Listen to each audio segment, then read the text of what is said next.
তহবিল যাবে কার দখলে? মমতা ব্যানার্জি যদি কংগ্রেসে ফিরে যান তাহলে তৃণমূলের তহবিলের মালিকানা থাকবে কাদের হাতে?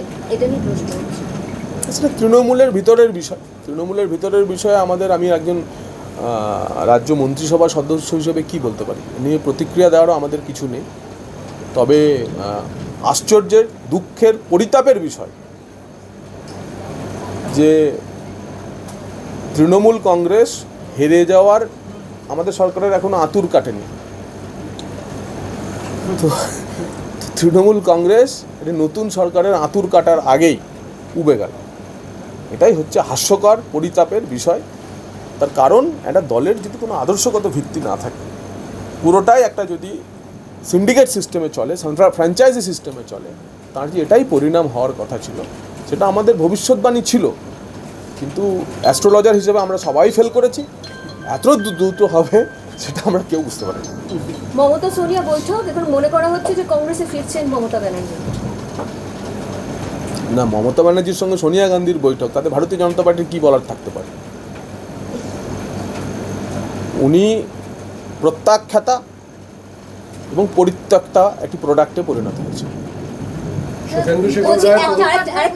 মেসি কাণ্ড নিয়ে কঠোর অরূপের বিরুদ্ধে প্রতারিত দর্শকদের টিকিটের টাকা ফেরত দেওয়ার নির্দেশ মুখ্যমন্ত্রী দিয়েছেন, সেই কাজ সরকার করবে। এবং বিচারপতিও মন্তব্য করেছেন কঠোরভাবে, বলছে যে লজ্জায় মাথা নত হয়ে যাচ্ছে। প্রতারিত দর্শকদের টিকিটের টাকা ফেরত দেওয়ার কথা মাননীয় মুখ্যমন্ত্রী বলেছেন, সরকার সেই কাজ করছে এবং তার জন্য যারা দোষী তাদের কর্মফল ভোগ করতে হবে।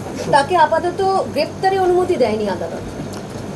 প্রতারিত দর্শকদের টিকিটের টাকা মাননীয় মুখ্যমন্ত্রী ফেরত দিতে বলেছেন এবং এই কাণ্ডে যারা দোষী তাদের কর্মফল ভোগ করতে হবে। সুখেন্দুশেখর রায়ের পদত্যাগের পর আবার আরেকজন পদত্যাগ করলো আজকে, আরেক রাজ্যসভা। ভারতীয় জনতা পার্টির সরকারের আঁতুর কাটেনি, কিন্তু সেই আঁতুর কাটার আগেই তৃণমূল কংগ্রেস নামক জঞ্জালটা এত সহজে যে উবে গেল, সেটা হাস্যকর এবং পরিতাপের বিষয়। সংসদীয় দলে আরো ভাঙন দেখা যাচ্ছে। তৃণমূলের রাজ্যসভা সাংসদ পদ থেকে ইস্তফা দিলেন সুস্মিতা। আমাদের রাজ্য সভাপতি শ্রমিক ভট্টাচার্য প্রচার পর্বে বলেছিলেন তৃণমূল আর নেই, তৃণমূল চলে গেছে। 30 দিনের মাথায় যে তৃণমূল চলে গেল সেটা আমরা এখন দেখছি।